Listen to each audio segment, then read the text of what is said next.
Hello, I hope you are having a fabulous day. Today I want to talk a little bit about writing about reading. So, when you are in a class, when you are reading for a purpose, oftentimes writing about that reading can be really helpful. So, today I just want to talk about quick jots. So, quick things that you jot down. So, first of all, what are jots? They are just quick ideas that you write down while you're reading or right after you're reading. They're the thoughts that pop into your head, but the really good thoughts. Why would we jot? There's a few different reasons that we would jot. Jotting can help you hold on to ideas. So sometimes you're reading and you have this really awesome idea, but then, an hour later, you've forgotten that idea that you had. So jotting something can help you hold on to those really good ideas. Jotting can also help you dig a little bit deeper into the story.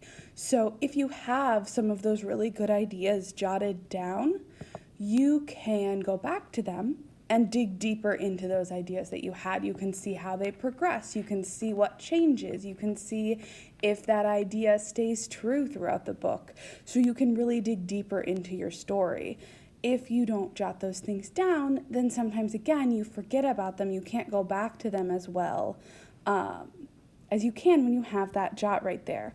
And then they really help you share your ideas with others. So when you meet with your reading partner, if you meet with a book club, if you meet with me, you have some of your best ideas jotted down, so you immediately have something to share. You don't have to think back and remember, what did I think was important?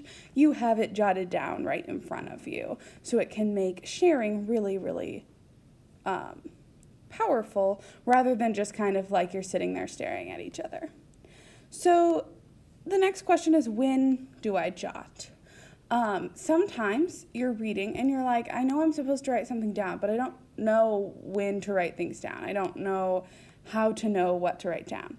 So if you have a good idea, if you notice something and you think, wow, that's really interesting, jot that down. If you have a question, if you're like, I don't understand what's happening here, or I'm really curious what's going to happen in this situation, or I'm really wondering what the story's going to say about this big idea, that's a great thing to jot. And then if you notice something you want to hold on to, if you're like, okay, this is an idea or something really important that I feel like I need to keep in mind, so you might want to jot that down. So you might be saying to yourself, but what if I don't have any good ideas? A great way to fix that problem, first of all, we all have good ideas. It might be hard to notice them. If you are not accustomed to noticing them while you're reading, it might be kind of difficult. So one thing you can do that is super, super helpful is ask yourself some of those questions that I talked about in the Thinking While Reading video, and answer the ones that interest you. If you ask yourself some questions, sometimes you will realize that you have these amazing thoughts that you just have to give yourself a chance to notice. And then you can also try asking yourself, okay, if you had to write down one idea about this text, what would it be? And oftentimes that thought is a really good thought. You just kind of didn't have as much confidence in it as maybe you could, or you were worried oh, it's not that good, but it really is. So consider really thinking about what you're going to write down. Don't just dismiss yourself and say, oh, I don't have any good ideas. See what you can do. Really try to form some good ideas, because I know that you all have amazing ideas. You might be saying, but what if I hate writing while I'm reading? Couple of things to remember. Jotting should only be 10% of your total reading time at most. So if you were reading for 10 minutes, at most, I would want you to spend 1 minute jotting something down. If you're reading for 20 minutes, at most 2 minutes jotting something down. So this is not necessarily you are writing down every single thought that pops into your head, right? We said when you jot, when you have a good idea, or when you have a question, or when you notice something you want to hold on to. So you don't necessarily want to jot constantly. That would be really distracting for some of us.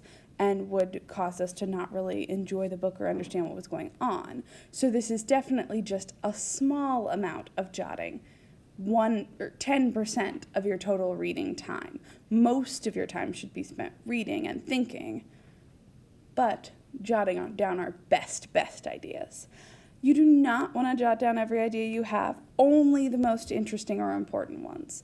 So you will have lots of ideas. You will have lots of thoughts pop into your head while you are reading. You don't want to jot down all of them. You just want to jot down the ones that are really, really, really important. And you can also save your jots for a more natural stopping point if you prefer. If it stresses you out to have a pen in hand and a sticky note, you can save your jots if you can hold them into your head until the end of a chapter or the end of a paragraph where you feel like you can more naturally stop and jot them, or the end of your reading that day. You can try that. If you feel like you're still losing the best thoughts, then you might try some different ways of jotting. Maybe jotting right in your book if you have a book you can jot in, or jotting on a little sticky note, or maybe just doing a little starred Post-it flag and then coming back to that spot, and that's enough to remind you what you were thinking, but you don't have to stop and write the whole thing down right in that moment. You can jot it when you're done reading for the day. Things like that. There are ways that we can do jots that work for everyone. You might also be thinking, well, I just don't like it. Sometimes, for school especially, we want to dig deeper into our stories. Yes, I want you to enjoy them, absolutely. But we also want to really be thinking about them. So sometimes we have to do a little bit more, just a little bit of jotting to help us dig even deeper into those stories. And in a lot of ways that can make the stories even more enjoyable to read and even more interesting to talk about, because we're really spending time thinking about them. Okay, so let's look at this beginning of this story. This is Minnows and Zombies by Rita Williams Garcia. I'm just going to read a little bit of this and kind of talk you through what I'm thinking and show you what I would jot. All right, we are the minnows. Walk-a-Man is a whale. Daisy is a whale. All the camp counselors are either dolphins or whales, and the campers swim in different schools of fish. When you're 7 or 8 and need arm floats, you're a minnow. Next year, when the arm floats come off, you become a go fish camper with new counselors. It's supposed to be goldfish, but everyone kept shouting, "Go fish, go!" So that school became the Go Fishes. After Go Fishes are the rainbow trout campers, then salmons, and then the sharks. The salmons and sharks swim in the deep end of the pool. Minnows don't swim past Walk-a-Man, who stays in the middle of the pool. So I'm thinking a few things. I'm thinking about why Walk-a-Man is named Walk-a-Man. I'm thinking about when I was in school, or when I was a kid and I went to swim lessons and we had like rainbow colored groups and stuff. But none of those seem terribly important. I feel like I'll get an answer to who Walk-a-Man is. I don't feel like that's a super interesting question that I'm asking. And while I'm interested in the fact that I took swim lessons when I was a kid, I'm not sure it's super relevant to this story. So I'm going to keep reading before I jot anything. Today, it's a good day to be a minnow because we beat our relay time. We swam a whole 3 seconds faster than we swam yesterday. I swam the last leg and kicked as fast and as hard as I could. Usually, Samaya swims the last leg because she swims fast. But Walkman told me, you can do it. So I tried my best. As soon as my hand hit the finish rail, Walkman and Daisy blew their whistles in a lot of toots. That's how we knew we beat our record and that we earned a treat. All the minnows went crazy, not just because we did spectacular, but because we could choose almost whatever we wanted for our victory treat. It's 96 degrees outside. We all shouted the same thing. Ice pops at 7-Eleven. Okay, I'm going to pause again. I'm thinking a couple things. It seems like our narrator, who is a minnow, really looks up to the camp counselor Walk-a-Man. That could be important, but I'm not sure. I think I'll wait until I have some more information to see if that is super important. I feel like I can hold on to that idea. All right, let's keep going. The best thing about breaking our record is marching to the 7-Eleven on Hillside Avenue for our victory ice pops. The worst thing about breaking our record is marching to the 7-Eleven on Hillside Avenue for our victory ice pops.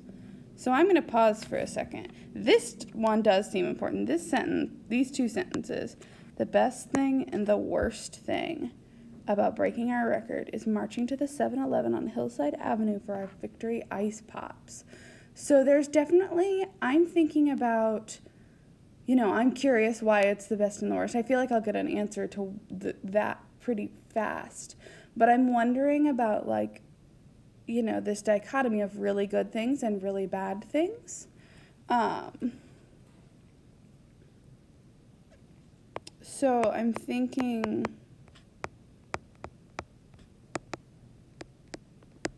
things and really bad things. I'm thinking about how those can often be the same thing.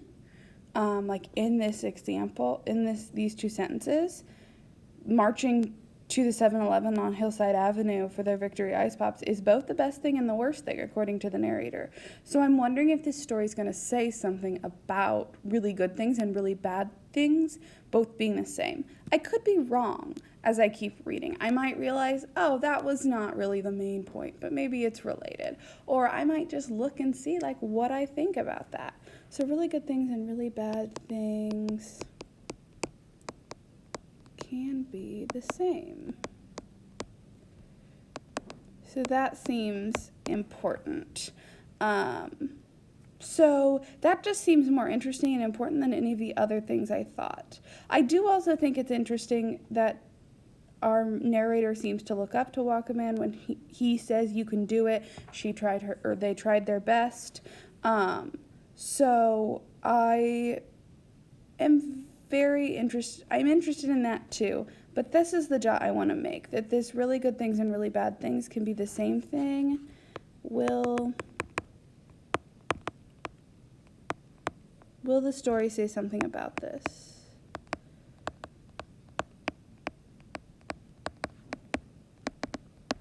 And I kind of want to see, will the story say more about really good things and really bad things being the same? Okay, as you're reading today, try to write down a couple of things. So try to do a couple quick jots. Again, those jots should be your best ideas. So the best ideas, the ones that are most interesting, jot those down while you're reading on a sticky note or in a notebook, somewhere you can hold on to them. So somewhere you're not going to lose track of them. All right, have an amazing